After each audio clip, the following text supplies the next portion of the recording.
ধর্ম যার যার, বাংলাদেশ সবার। আপনাদের যেই দলকে ভালো লাগবে, দলের চেয়ে বেশি প্রার্থীর দিকে তাকান। যেই প্রার্থীকে আপনার এলাকায় যোগ্য মনে হবে তাকেই আপনি ভোট দেবেন। যখনই আওয়ামী লীগ সরকার ক্ষমতায় এসছে তখনই তারা হিন্দু নিপীড়ন, বাংলাদেশের সংখ্যালঘিষ্ঠ যারা আছেন, সংখ্যায় যারা কম আছেন তাদের উপরে নিপীড়ন অব্যাহতভাবে করেছে। আমরা নাসিরনগর দেখেছি, রামু দেখেছি, ঠাকুরগাঁ দেখেছি, কলমাকান্দা দেখেছি, কুমিল্লা দেখেছি, রংপুর দেখেছি। পুরো বাংলাদেশে টেকনাফ থেকে তেতুলিয়া আমরা দেখেছি পুজোর সময় আসলেই একটা আতঙ্কিত অবস্থা বিরাজ করে। এবং তারা তো দাবি করে তারা অসাম্প্রদায়িক দল, তারা দাবি করে তারা বাংলাদেশের সকল ধর্মের মানুষের রক্ষাকর্তা, কিন্তু তাদের সময় যেইভাবে আমার সংখ্যালঘু ভাই বোনেরা নির্যাতনের শিকার হয়েছে, বাংলাদেশের ইতিহাসে এরকম ধারাবাহিক নির্যাতন আর কারো সময় কখনো হয়নি।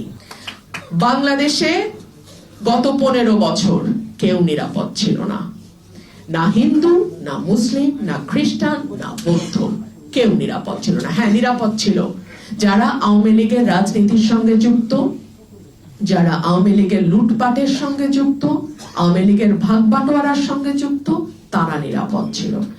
না হলে বলেন গোপালগঞ্জের কোটালীপাড়া শেখ হাসিনার নির্বাচনী এলাকা, সেইখানে তার পেয়ারের বেনজির কি করে সংখ্যালঘুদের বিঘার পর বিঘা জায়গা দখল করে।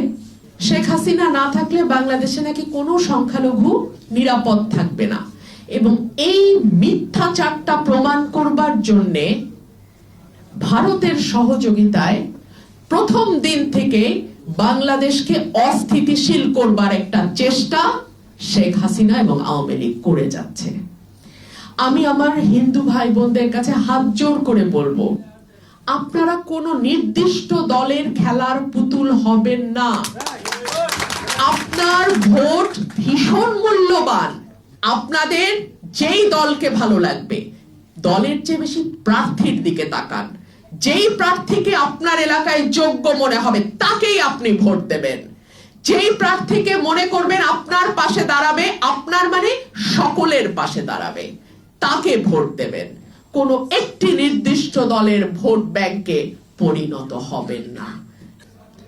বাংলাদেশে ভাষা আন্দোলন, গণ অভ্যুত্থান 69-এর, 71-এর মুক্তিযুদ্ধ, 90-এর স্বৈরাচার বিরোধী আন্দোলন এবং 2024-এর নতুন বাংলাদেশ, আমার কোন ভাই বোনের অবদানকে খাটো করে দেখবার কোনো সুযোগ নাই। হিন্দু, মুসলমান, বৌদ্ধ, খ্রিস্টান, যে যেই ধর্মের, ধর্ম যার যার, বাংলাদেশ সবার। সুতরাং সেটাকে মাথায় রেখেই বাংলাদেশের মাটির প্রতিটা কণা, প্রতিটা ইঞ্চি আমার যতটুকু অধিকার, আপনাদেরও ঠিক ততটুকু অধিকার। সুতরাং আপনার রক্ষাকর্তা আপনার দেশের বাইরের আর কেউ হতে পারে না।